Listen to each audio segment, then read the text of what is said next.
Good everyone, my name is Junan Reyes Tabubo. So for this video, I will present a biography of a prominent Filipino. So first is Emilio Aguinaldo. Who is Emilio Aguinaldo?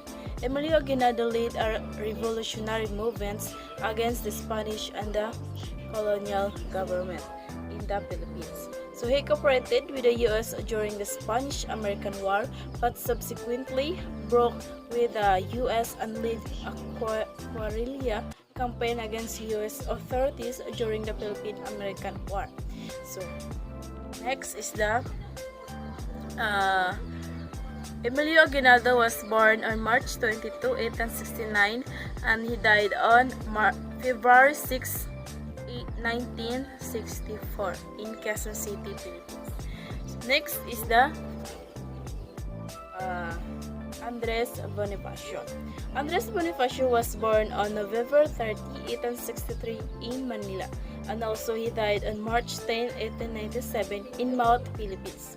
Philippines patriot, founder and leader of the National Katipunan Society, who instigated the revolt on August 1896 against the Spanish.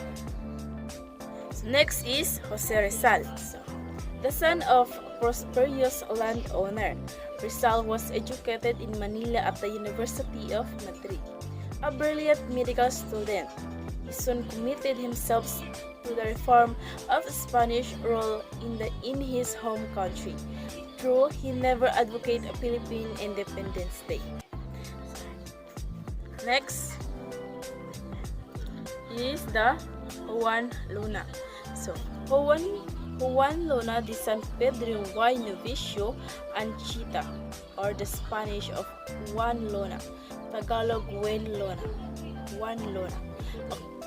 He born on October 23, 1857, and he died on December 7, 1899. Was a Filipino painter, sculptor, and a political activist in the Philippine Revolution during the late 19th century. He became one of the first recognized Philippine artists. So next is the Melchora Aquino. So Melchora Aquino, also known as Tandang Sora, was born on January 6, 1812. Her parents, Juan Aquino and Valentina de Aquino, were peasants residing in Pasong Tamo in Caloocan. When Melchora Aquino became an adult, she married Fulgencio Ramos. So Ramos was a cabeza de barangay, or a leader or a chief of a barangay. So next is Apolinario Mabini. So that's his face. Apolinario Mabini, born into a peasant family. Mabini studied at the San Juan de Letran College in Manila and won a law degree of the University of Santo Tomas in 1894. So, in an insurrections organized in August 1896 by nationalists. Also, he joined the forces of the patriot General Emilio Aguinaldo and soon became his right-hand man. So he became a his hand right man. So next is Marcelo H. Del Pilar. So Marcelo H. Del Pilar was born on 1850 and died in 1896. So was a Philippine revolutionary, propagandist and satirist. He tried to marshal the nationalist sentiment of the Enlightenment Filipino Ilustrados, or bourgeoisie against Spanish imperialism. Marcelo del Pilar was born in Cupang, Bulacan. Yes, he born in Kupang, Bulacan on August. So he born on August 30, 1850, and he died on July 4, 1896. So next is the Gabriela Silang. Gabriela Silang was born in Barangay Canyogan, Santa Ilocos Sur, to a Spanish Ilocano father named Anselmo Carreño, a trader who fared his way from Vigan to Obra along the Abra and descendants of Ignacio Carrino, the first Galicians from Spain to arrive in Condom, Ilocos Sur in the late of 17th century. So next, um, Muhammad Kudarat. So who is Muhammad Kudarat? Dipatuan Kudarat Hill, his full name, was born on 1581 and died on 1671. Was the first, was the seventh Sultan of the Maguindanao from 1619 to 1671. During his reign or kanyang trono, he successfully fought off Spanish invasions and halted the spread of Catholicism on the island of Mindanao, such as like the other Muslims rulers in the southern Philippines. So that is Sultan Kudarat. Next, Emilio Jacinto. So who is Emilio Jacinto?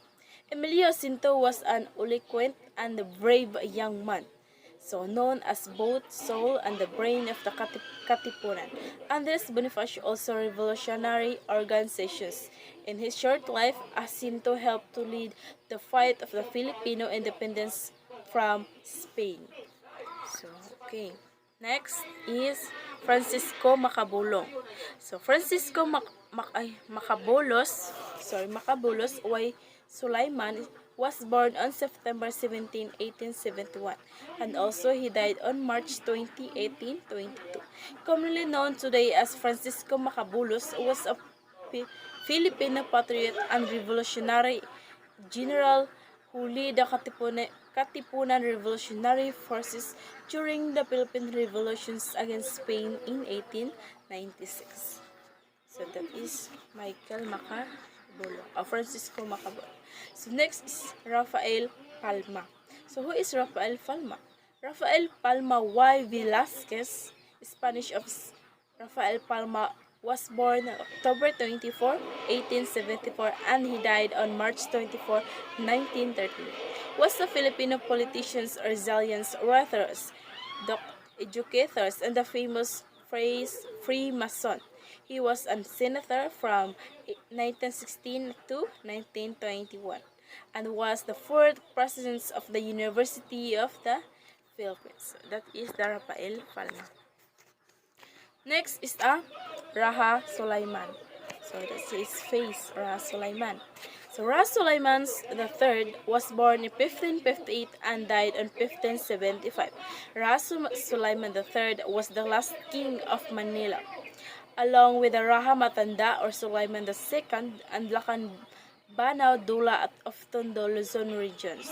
He was one of the three Rahas who fought the Spanish Empire during the colonizations of the Philippines in the 16th century. So that is Raha Sulaiman. So next is Juan Felipe. So Juan Felipe was born in Cavite, Nuevo, at the present-day Cavite City. A dedicated music teacher and composer, he was appointed by then President Emilio Aguinaldo as director of the National Band of the First Philippines School in Cavite and Binondo, Manila for these primarily education. So that is Emilio Jacinto. Next is Leonor Rivera. So who is Leonor Rivera? Leonor Rivera Keeping or near Rivera Y. Bauzon II Bauzon. He was born on April 11, 1867 and died on August 28, 1893. Was the childhood sweetheart and lover by correspondence of Philippine national heroes hero Jose Rizal. Rivera was the was the greatest influence in preventing Rizal from falling in love with other women instead when Rizal was traveling outside the Philippines. So next is the Francisco H. Mi Alma Guerrero. So Fernando Maria Guerrero Ramirez was born on May 30, 1873 and died on June 12, 1929. So was a Spanish Filipino poet, journalist, lawyer, politician, polyglot, who became a significant figure during the Philippines' golden period of Spanish literatures and period of wrangling from 1890 to the outbreak of the World War in 1940.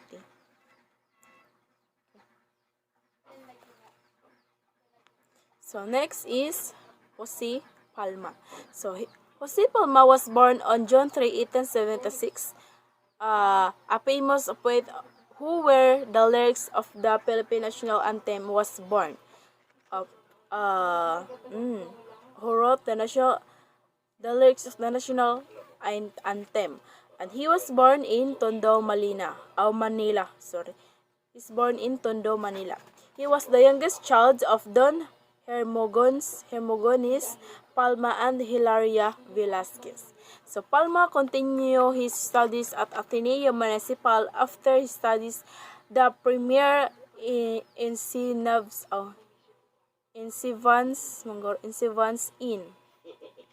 in Tondo. So next is Graciano Lopez Haina. So Graciano Lopez Haina, in Tagalog pronunciations, Lopez Haina. March was born on December 18, 1856 and died on January 20, 1896. Commonly known as Graciano Lopez Haina, was a Filipino journalist, orator, reformist, and national hero, well known for his newspaper La Solidaridad. Next is Mariano Ponce. Mariano Ponce Y. Colantes was born on March 22, 1863 and died on March 23, 1986. Was a Filipino physician, author, and active members of the propaganda movements. So, in Spain, he was among the founders of La Solidaridad and associations Hispaniola Filipino.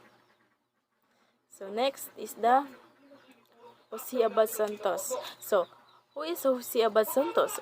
He was born on February 19, 1886 in San Fernando, Pampanga at the night of the Philippine Revolutions against Spain. So he was the seventh of the 10th century of Don Vicente Abad Santos and Doña Toribia Basco from Quagga and Pampang. So mano siya ang na-mention nga mga name is mo siya he was the seventh of that ikapito da siya of the 10 sons of Don Vicente Abad Santos ug Don Toribia Basco. Okay, that's all. Thank you for watching.